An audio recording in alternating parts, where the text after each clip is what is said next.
Mulai bakal terganjal, kita bahas bersama anggota DPRD DKI Jakarta fraksi Partai Solidaritas Indonesia PSI, William Aditya Sarana, dan Wakil Ketua Fraksi Gerindra DPRD DKI Jakarta Andika. Selamat malam, Bung William. Selamat malam, Pak Andika. Selamat malam, Mbak Sofi. Bung William, saya ke Pak Andika lebih dulu ya. Pak Andika, Anda apakah ikut dalam pertemuan dan makan malam di kediaman Gubernur Anies? Saya tidak ikut dalam pertemuan dan makan malam karena memang di masa PPKM ini tentunya terbatas, jadi dihadiri oleh pimpinan kami yang dari fraksi.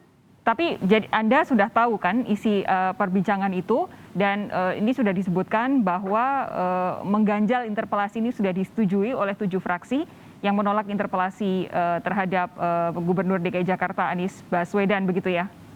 Ya, sudah mengetahui, tetapi kalimatnya sepertinya lebih elok kalau bukan tidak menggunakan kalimat mengganjal. Karena hak interpelasi itu melekat kepada masing-masing anggota dewan. Kemudian sikap dari masing-masing fraksi dan anggota dewan tentunya tidak bisa digeneralisir. Karena mempunyai sudut pandang yang berbeda tentunya. Oke, yang menarik tadi ketika kita dengarkan berita, Pak Anies sempat menyatakan bahwa interpelasi tidak ada masalah, biarkan berproses di internal dewan. Kalau kemudian anggota dewannya diajak Pak Anies Baswedan untuk bertemu, makan malam bersama, apakah itu termasuk cara membiarkan ini berproses di internal dewan, Pak Andika? Begini, jadi ini yang perlu diluruskan saya rasa. Jadi kami di fraksi, di 7 fraksi sebenarnya itu sudah memiliki keputusan dan pendapat sebelum makan malam bersama dengan Pak Anies di kediaman atau di rumah dinas beliau.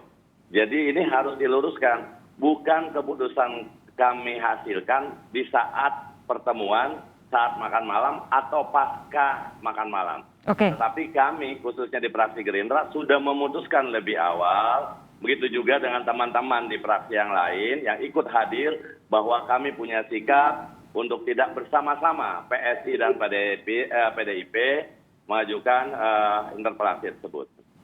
Oke, Bung William, tanggapan Anda, betulkah PSI dan juga PDIP sempat memang tidak diundang ke pertemuan di rumah Pak Anies? Ya, yang pertama saya tidak sama sekali mempersalahkan apa yang menjadi suatu pertemuan di sana. Menurut saya itu suatu hal yang normal-normal saja.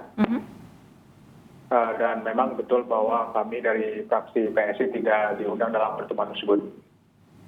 Oke, tanggapan Anda bahwa kemudian Gerindra memang sudah sejak awal menolak, baru kemudian ada pertemuan di rumah Pak Anies, lalu ternyata semua dari semua fraksi di DPRD DKI Jakarta 7 menolak interpelasi. Ya, kami tentunya akan terus melaksanakan komunikasi politik pada fraksi-fraksi lain, karena memang untuk bisa menjalankan interpelasi secara lancar, tentunya harus banyak fraksi-fraksi yang mendukung interpelasi ini. Sekali lagi saya mengatakan bahwa interpelasi ini adalah hak anggota dewan untuk menjalankan fungsi pengawasan, dan apalagi kegiatan ini memakan anggaran yang cukup banyak, sehingga pantaslah kalau kita ingin mempertanyakan apa yang menjadi hak kita sebagai anggota dewan untuk melakukan fungsi pengawasan terhadap eksekutif. Saya ingin Pak Andika menanggapi pernyataan Bung William, ketika kondisinya seperti saat ini, kenapa masih terus melanjutkan gelaran Formula E? Apa signifikansinya melanjutkan gelaran ini di tengah pandemi COVID-19, Pak Andika? Begini, saya pertama-tama saya mengapresiasi teman-teman di PSI yang menggulirkan usulan interpelasi dan kemudian diikuti oleh PDIP Perjuangan. Artinya bahwa adik bungsu mengajak kakak sulungnya untuk ikut di dalam usulan interpelasi ini.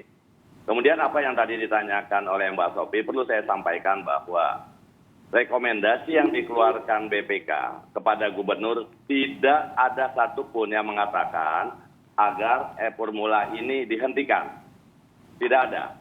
Jadi di dalam rekomendasi kepada saudara gubernur agar menyusun desain kembali menyangkut masalah pendanaannya. Diupayakan bahwa pendanaan secara mandiri, itu yang pertama. Yang kedua juga instruksikan kepada gubernur melalui rekomendasi BPK agar menentukan kepastian pelaksanaan. Dan yang ketiga, yang tidak kalah penting, agar mengevaluasi dan menyesuaikan kembali feasibility study-nya. Jadi 3 hal ini. Tidak ada disebutkan masalah kerugian oleh BPK apabila dilaksanakan kegiatannya. Tidak ada juga yang mengatakan bahwa ini harus dihentikan oleh BPK.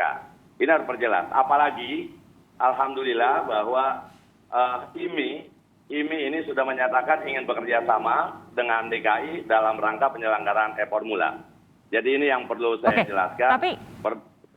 Tapi apakah artinya Gerindra menyatakan bahwa Formula E ini tetap harus dilaksanakan di tengah pandemi, Pak Andika? Jadi tadi sudah saya sampaikan bahwa kita melihat dan memang kita harus konsentrasi penuh terkait penanganan masalah pandemi. Itu menjadi prioritas yang utama.